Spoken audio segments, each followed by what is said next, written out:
Selamat datang dan kembali lagi di BT Channel. Pengamat ekonomi dari Universitas Trunojoyo Madura, Zakik Basamalah menilai, pembangunan ibu kota negara IKN oleh pemerintah terkesan dipaksakan. Pasalnya pemerintah terlalu memprioritaskan pembangunan IKN di Kalimantan Timur, secara ekstrim tanpa memperhatikan kesiapan, seperti konsep perencanaan hingga anggaran yang dibutuhkan. Secara konsep dan niat baik sebenarnya IKN tidak jadi masalah. Tapi persoalannya IKN didorong untuk bisa terwujud secara cepat dengan memaksakan anggaran yang sebenarnya tidak mampu.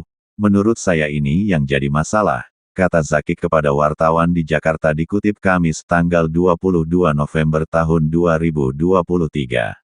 Bahkan, menurut Zakik, jika memang tujuan pemerintah membangun IKN sebagai upaya membangun sumber ekonomi baru di wilayah sekitarnya, khususnya Kaltim agar tidak berpusat di Pulau Jawa, tentu hal itu membutuhkan proses, perencanaan, dan periode waktu yang tidak bisa tiba-tiba. Karena dalam teori kutub pertumbuhan wilayah, keberadaan sebuah kota baru itu tidak serta-merta langsung bisa ramai dan maju. Artinya dia butuh proses jangka waktu yang tertentu untuk bisa menghasilkan multiplier efek terhadap wilayah-wilayah di sekitarnya, ucap Zakik. Dia pun menilai, kritikan calon presiden Capres Koalisi Perubahan Anies Rashid Baswedan terhadap keberadaan IKN cukup masuk akal. Hal itu lantaran keberadaan IKN dapat membuat ketimpangan baru jika daerah di sekitarnya tidak diikut sertakan dalam pembangunan yang terintegrasi.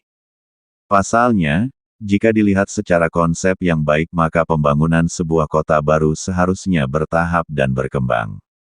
Menurut Zakik, tidak bisa sebuah kota dibangun secara dipaksakan. Konsep pembangunan kota dan pemerataan itu dibangun dari wilayah kecil kemudian dikembangkan menjadi wilayah menengah, lalu menjadi besar.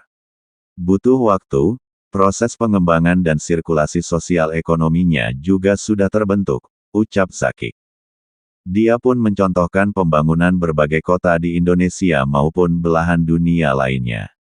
Jakarta dan Surabaya, misalnya, sejarah pembangunan dua kota terbesar di Indonesia tersebut tidak berlangsung secara tiba-tiba, melainkan berproses panjang. Ada tahapan yang secara normal dan by process dilalui. Pembangunan suatu kota juga tidak dapat dipisahkan begitu saja dari pembangunan di daerah-daerah sekitarnya, sehingga koneksitasnya terbangun baik, saling mendukung dan saling melengkapi. Hal-hal inilah yang mestinya diperhatikan oleh pemerintah jika ingin pemerataan pembangunan terjadi di Indonesia, kata Zakik. Bagaimana menurut Sobat BT semua tentang hal ini? Silahkan berikan komentar dan sarannya, terima kasih.